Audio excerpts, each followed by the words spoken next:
빌레몬서 1절에서 3절까지 말씀 다 같이 한 목소리로 받들어 읽도록 하겠습니다. 그리스도 예수를 위하여 갇힌 자 된 바울과 및 형제 디모데는 우리의 사랑을 받는 자요 동역자인 빌레몬과 자매 아비아와 우리와 함께 병사된 아키포와 내 집에 있는 교회에 편지하노니 하나님 우리의 아버지와 주 예수 그리스도로부터 은혜와 평강이 너에게 있을지어다. 아멘. 우리가 이 땅에서 살아가면서 진정 은혜를 받으면서 살아갈 수 있는 것은 쉽지 않습니다. 사실 어렸을 때 이 부모님으로부터 받는 은혜 이외에 말 그대로 대가 없는, 말 그대로 그냥 단순히 좋은 선한 일이 아니라 정말 어떤 공로나 어떤 대가 없이 우리에게 베풀어지는 그런 은혜를 사람들에게서 받는 경우는 현실적으로 사실 거의 없다라고 볼 수가 있습니다. 다 어느 정도 이제 대가나 여러 가지 그런 것들이 이제 관련이 되어 있죠. 그러나 하나님께로부터는 우리가 받는 것은 말 그대로 오직 은혜입니다. 우리가 주님께 먼저 드려서 우리가 받는 것이 없으며 또 자연을 통해서 베풀어 주신 모든 것도 다 하나님의 은혜죠. 그래서 가장 중요한, 사람이 살아가는데 가장 필요하고 중요한 모든 자연의 혜택들은 사실은 우리가 대가를 지불하지 않고 누리고 살고 있습니다. 뿐만 아니라 특별히 하나님께서 우리에게 베풀어 주신 은혜 중에 가장 큰 것은 바로 주 예수 그리스도를 우리에게 주신 것이죠.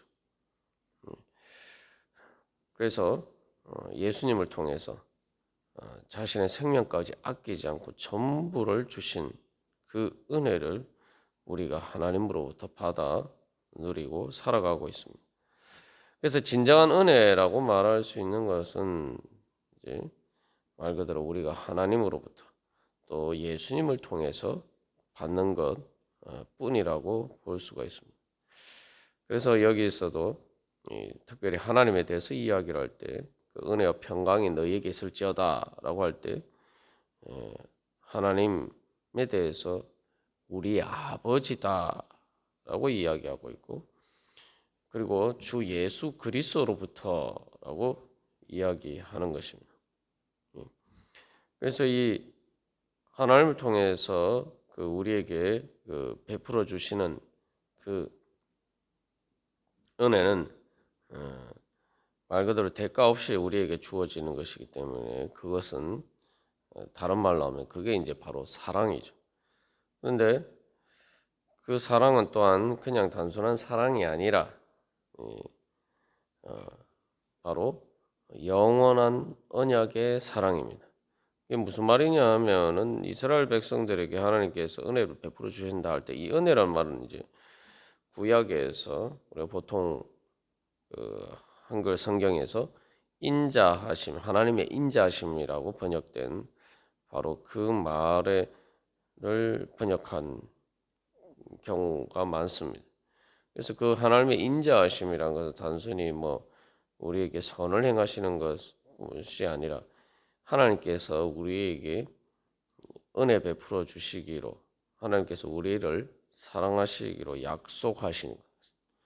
근데 그 약속에 있어서 하나님께서 먼저 그 약속을 하실 때에, 약속이라는 건 원래 이제 서로가 이제 같이 의무를 지는 것인데 하나님께서 먼저 우리에게 은혜를 베풀어 주시고 우리가 그 은혜를 믿음으로 받아들이고 감사하고 찬양하면서 이제 우리의 의무를 다하는 하나님을 섬기는 하나님의 백성으로서 말 그대로 하나님을 하나님으로 섬기는 그런 의무를 다하는 것입니다. 이런 언약 관계에 있어서 중요한 것은 이 영원한 언약이다라고 할 때 우리가 이스라엘 백성들이 그러한 것처럼 우리가 언약을 항상 언약을 지키는 의무들을 제대로 다하지 못할 때가 많습니다. 그러나 그렇다고 해서 하나님께서 그 언약을 깨뜨리시는 것이 아니라 하나님께서는 어떻게든 우리가 그 언약을 지킬 수 있도록, 그래서 하나님께서 계속 우리에게 은혜를 베풀어 주신다는 거죠. 그래서 다시 우리가 언약을 깨뜨리면은 언약이 깨어져서 더 이상 그 언약이 계약이 지속될 수 없지만, 그러나 하나님께서 다시 우리에게 은혜를 베풀어 주시고, 그렇게 함으로써 다시 우리가 그 언약을 지킬 수 있는 기회를 주시는 거죠. 그래서 예수님을 우리에게 주셨다라고 할 때에 사실은 이제 우리가 그 언약을 제대로 지키지 못한, 우리 편에서 제대로 지키지 못한 그러한 책임을 예수님이 대신 지신 것이 바로 예수 그리스도께서 우리를 구원하시는 방법입니다. 그래서 예수님이 우리 편에 서셔서 우리가 하나님에 대해서 언약을 지키지 못한 것에 대한 모든 책임을 예수님이 지시고, 또한 우리가 해야 될 주님께 해야 될 의무나 그런 모든 것들을 또 예수님이 대신 하시고, 그것을 통해서 우리가 다시 그 예수님을 통해서 하나님과의 언약 관계, 하나님의 은혜를 받는 그러한 관계를 계속 유지할 수 있도록 하나님께서 만들어 주시는 거예요. 그러니까 하나님께서 어떻게든지 우리가 언약을 지켜서 결국은 우리가 하나님과 우리 사이에 그 사랑이 완성될 수 있도록 끝까지 우리를 포기하지 아니하시고 우리를 사랑하시고 또한 우리를 붙드시는 것, 그것이 바로 하나님의 은혜입니다. 그렇기 때문에 우리가 흔들려도 하나님께서 흔들리지 않으시기 때문에 우리가 그 주님을 바라볼 때 우리도 흔들리지 않고 주님을 향한 그런 믿음을 지키면서 살아갈 수가 있는 거죠. 그래서 이제 은혜에 대한 우리의 응답이 바로 믿음인 것입니다. 그래서 이 은혜라는 것은 하나님 아버지의 사랑인데 영원한 사랑이라는 거죠. 그래서 이제 바울도 그러한 사랑을 받았고, 또한 앞에서 언급한 바울이 언급한 디모데나 빌레몬이나 아비아나 아키포나 모든 사람들이 바로 그 하나님의 은혜를 받았다는 거죠. 그래서 이 은혜를 받았을 때에 이제 하나님의 사랑을 받는 자가 되었고, 또 하나님의 그 사랑을 받은 결과 믿음으로 응답함으로써 이제 하나님의 동역자가 되는 은혜를 받았고, 그래서 하나님의 일을 같이 하는 그러한 은혜를 받고, 또 하나님과 함께 병사된 하나님 나라 예수 그리스도를 위해서 싸우는 하나님 나라의 병사가 되는 전우가 되는 은혜를 받았다는 거죠. 그래서 우리와 함께 병사되었다라고 할 때 그 우리는 사실 이제 하나님 아버지와 예수 그리스도의 우리의 포함이 되는 거예요. 그래서 이 함께 병사되었다, 그 전우가 되었다는 것은 하나님과 함께 전우가 되었다는 것은 또한 그것도 큰 은혜죠.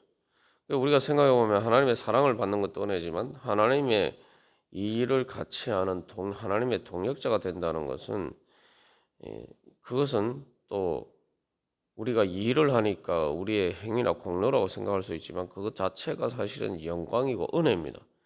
왜 그렇습니까? 하나님의 이 일을 같이 하는 거니까 하나님께서 하시는 일은 반드시 이루어질 것이기 때문에, 또한 그 하나님의 동역자가 되는 것은 반드시 성공하는 길이란 말이죠. 그래서 우리가 기억할 필요가 있는 것은 우리가 세상에서 여러 가지 일을 하면서 살아가지만 내가 하나님의 동역자가 되는 것이 가장 귀한 일이다. 가장 성공하는 길, 성공의 길이다라는 거예요. 그래서 그러면은 그 일의 결과로 인해서 어떤 일을 하면 항상 성공하면은 무엇이 따릅니까? 보상이 따르죠. 상급이 따릅니다. 그리고 그 일에 대한 열매와 영광을 누리게 됩니다. 하나님의 동역자가 되면 하나님의 일이라는 것은 반드시 이루어질 뿐만 아니라 그것을 통해서 얻는 그 보상은 하나님 나라, 천국의 은혜, 천국의 열매예요. 가장 귀한 보상과 상급과 영광을 얻을 수 있는 길이란 말이죠. 그러한 자리에 참여하는 것은 말 그대로 진정한 은혜죠. 그리고 또한 하나님의 전우가 되었다라는 것은 바로 하나님과 함께 싸운다는 거죠. 예수님이 앞서 가시고 예수님이 우리의 대장 되셔서 싸우시는데 우리가 주님께서 싸우시는 일에 우리가 같이 참여하는 그러한 병사가 되었다, 군인이 되었다라고 할 때 뭡니까? 그것은 또한 반드시 이기는 것이 승리가 보장된 일이란 말이죠.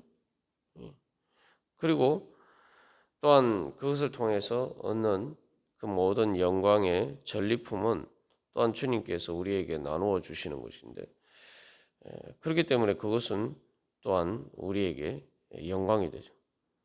우리가 이 땅에 살아갈 때도 그래서 또 어떤 일에 대해서 고군분투하면서 살아가는가? 주님께서 싸우시는 일에 하나님 나라를 이루어 가시는 그 일에 우리가 참여하는 자가 되느냐? 그것이 바로 진정한 은혜라는 거죠. 그래서 이제 요한계시록에도 보면은 예수님께서 우리에 앞서 싸우시는 바로 그러한 우리의 대장으로 이렇게 등장하시는 것을 보고 또 성도들이 바로 그 예수님의 뒤를 따르는 하나님 나라의 군사로 나타나는 것을 볼 수가 있습니다. 그래서 우리가 그러한 자리에 참여하는 것은 또한 그 자체가 은혜와 영광이죠. 그래서 이 구약에서도 하나님의 받는 가장 큰 은혜, 하나님의 사랑을 받는 가장 큰 은혜에 대해서 이야기를 할 때 이제 모세에 대해서 하나님과 친구처럼 이야기했다. 하나님의 친구라는 것은 하나님의 뜻을 알고 그 하나님께서 이스라엘 백성들을 통해서 그들을 구원하시고 또 그들을 통해서 일하시는 모든 일에 있어서 하나님의 종으로서 그 일에 동역자가 되고 또 그 주님의 뜻을 따라서 그 모든 영적인 전쟁에 참여하는 그런 자리에 있었기 때문에 모세를 하나님께서는 친구처럼 모세와 이야기하셨다라고 이야기하고 있고 그게 이제 바로 가장 큰 영광이죠. 그래서 아브라함에게도 하나님이 아브라함도 가장 큰 영광의 칭호를 받았는데 그것은 바로 하나님의 친구다, 하나님의 벗이다 그렇게 부르심을 받았다는 거죠. 그래서 이 예수님께서도 신약에서 제자들에게 내가 너희를 친구라 하노니 그래서 친구라는 것은 예수님의 하나님께서 예수님을 통해서 이루고자 하시는 그 복음의 비밀의 영광을 알고 그 일을 예수님께서 제자들에게 그 비밀을 나누시고 그 비밀을 이루어가는 그 하나님 나라의 복음의 비밀의 영광에 참여하도록 제자들을 불러주셨기 때문에 하나님의 친구가 된다는 거죠.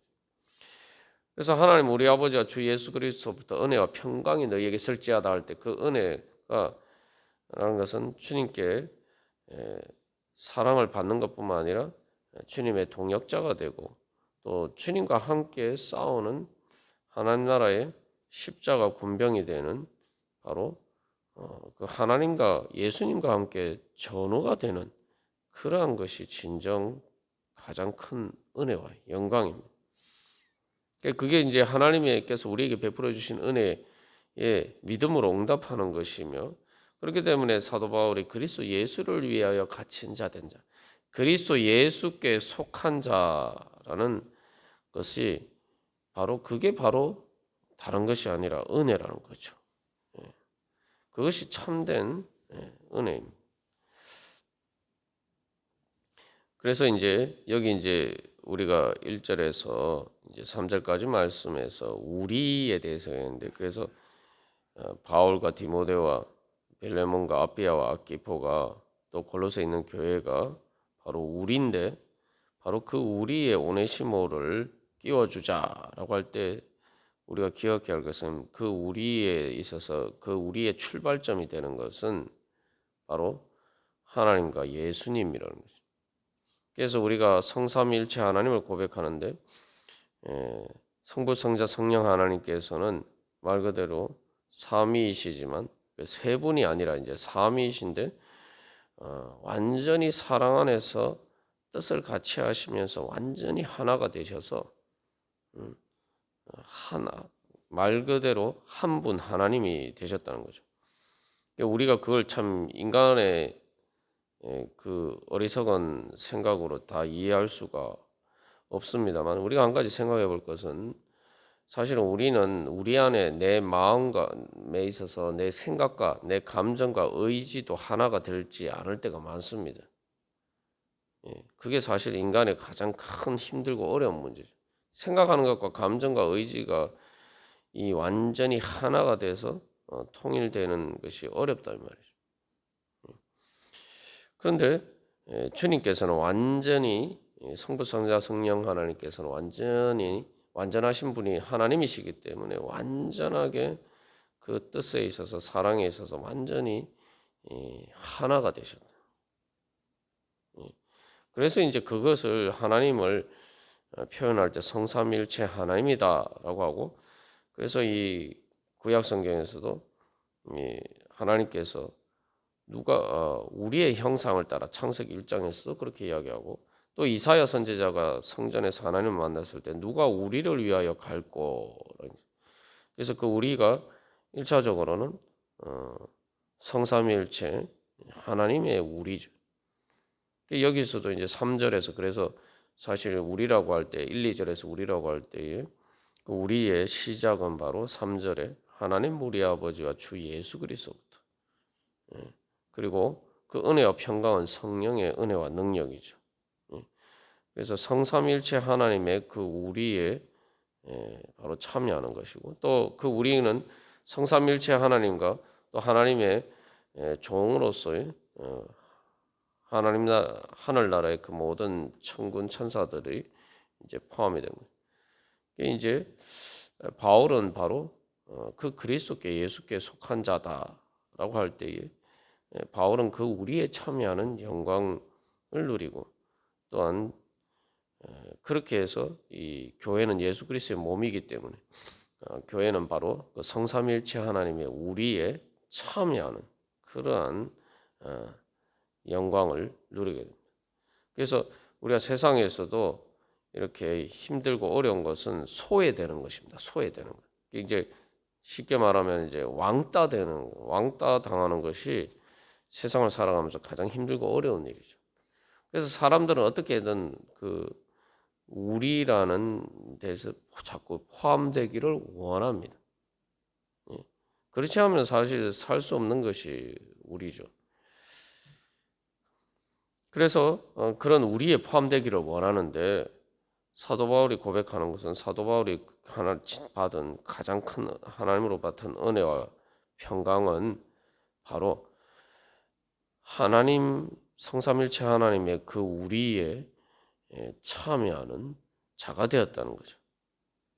그래서 사도 바울에게는 그리스도 예수를 위해 갇힌 자가 된 것이 가장 큰 주님으로 받은 은혜와 평강과 영광이라고 합니다. 그래서 우리가 우리 안에, 우리의 사람들이 속하기를 원한 것은, 우리 안에 속할 때에 이 안정감을 누리죠. 그 다른 말로 평강을 누린단 말이죠. 그런데 우리가 가장 확실한, 영원히 흔들리지 않는 평강을 누리는 수 있는 것은 바로 성삼일체 하나님의 우리에 참여할 때. 그래서 하나님과 내 자신이 바로 우리가 될 때에 바로 그것이 진정한 평강의 자리에 서는 것입니다. 그래서 이제 사도 바울은 이제 그러한 은혜와 평강의 자리에 바로 빌레몬과 그 교회가 서기를 원하고, 또한 오네시모도 바로 그 우리에 속하는 그러한 자리에 서기를 소망하고 있습니다. 그래서 오늘도 우리가 다시 한번 주님 앞에 기도하면서 우리가 살아갈 때에 나는 어떤 우리에 속하기를 원하는가?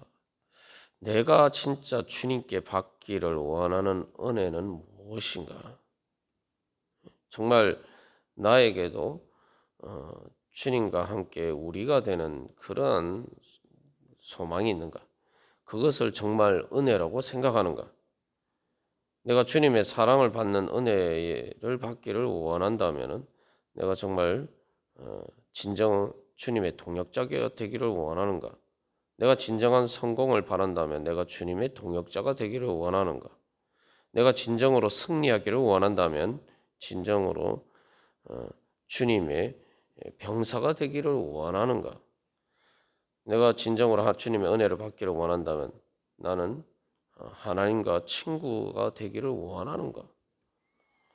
하나님이 내 친구가 되어 주시기를 원하시고 하나님께서 내 일을 함께 하시고 나를 도와주시기를 원하신다면 나는 하나님의 일을 같이 하는 하나님의 동역자가 되기를 원하고 하나님의 전우가 되기를 원하는가?